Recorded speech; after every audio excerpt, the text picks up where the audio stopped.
सभी को नमस्कार। आज के वीडियो में हम न्यूलैंड के अष्टक नियम की बात करेंगे।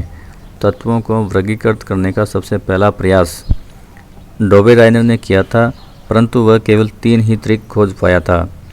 तो इससे अगला प्रयास अंग्रेज रसायनज्ञ जॉन अलेक्जेंडर न्यूलैंड ने सन 1865 में किया था और उन्होंने अपना अष्टक नियम दिया था। यदि आपने अभी तक हमारा चैनल सब्सक्राइब नहीं किया है तो इसको सब्सक्राइब ज़रूर करें।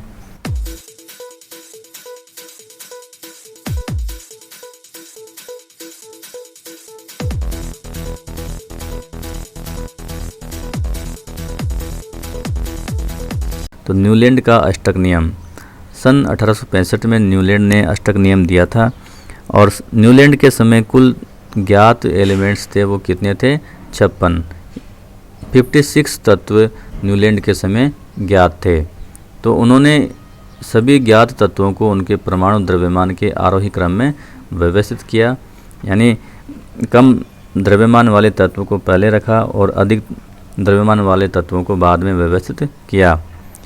उन्होंने वर्गीकरण को सबसे कम परमाणु द्रव्यमान वाले तत्व हाइड्रोजन से प्रारंभ किया और थ्योरियम पर इसको समाप्त किया।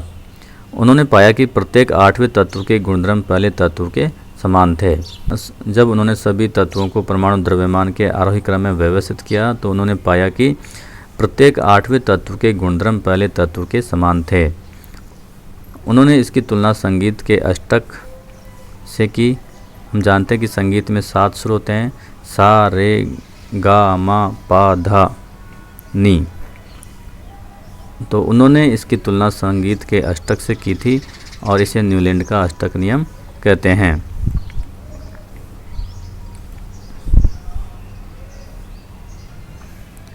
तो न्यूलैंड के ऑक्टेव्स यानी न्यूलैंड के अष्टक इस प्रकार थे। उन्होंने सभी ज्ञात तत्वों को परमाणु द्रव्यमान के आरोही क्रम में व्यवस्थित किया था और बताया कि प्रत्येक 8वें तत्व के गुणधर्म पहले तत्व के समान थे और संगीत के 7 सुरों से सारे गामा पाधा नी से इनकी तुलना उन्होंने की थी। तो इस प्रकार की सारणी उन्होंने बनाई थी। हाइड्रोजन, फ्लोरीन, क्लोरीन और यहाँ पे इसके साथ में कोबाल्ट और निकल 2 तत्वों को एक साथ रख दिया था। तो इसकी बहुत सारी कमियां भी है, जैसे एक स्थान पे कई जगह 2 तत्वों को रख दिया, ये भी इसकी कमी है।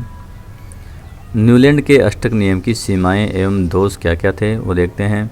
न्यूलैंड का अष्टक सिद्धांत केवल कैल्शियम तक ही लागू हो पाया, क्योंकि कैल्शियम के बाद प्रत्येक 8वें तत्व के गुणधर्म पहले तत्व से नहीं मिलते हैं, यानी केवल ये हल्के तत्वों के लिए लागू हो पाया, भारी तत्वों के लिए लागू नहीं हो पाया। न्यूलैंड ने बताया था कि प्रकृति में केवल 56 तत्व ही विद्यमान हैं और भविष्य में अन्य कोई तत्व नहीं मिलेगा, जो भविष्यवाणी भी उसकी गलत साबित हुई थी। अपने सारणी में तत्वों को समंजित करने के लिए न्यूलैंड ने 2 तत्वों को एक साथ रख दिया था।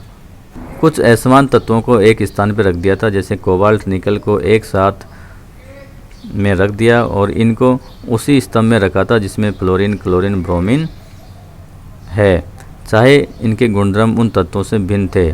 आयरन को कोबाल्ट और निकल से दूर रखा था, जबकि उनके गुणधर्मों में समानता होती है। न्यूलैंड अष्टक सिद्धांत केवल हल्के तत्वों के लिए ही लागू हो पाया था। न्यूलैंड ने भविष्यवाणी भी की थी कि प्रकृति में केवल 56 तत्व ही विद्यमान हैं, परंतु ऐसा नहीं हुआ। बाद में और भी कई तत्वों की खोज हो चुकी थी। यह सिद्धांत भी ज़्यादा आगे नहीं बढ़ पाया। आज के वीडियो में हमने न्यूलैंड के अष्टक सिद्धांत और इसकी सीमाएं और कमियों के बारे में जाना। अगले वीडियो में हम मेंडलीव की आवर्त सारणी के बारे में पढ़ेंगे। इसी प्रकार के अन्य वीडियो देखने के लिए हमारा चैनल स्टार साइंस देखते रहिए। धन्यवाद।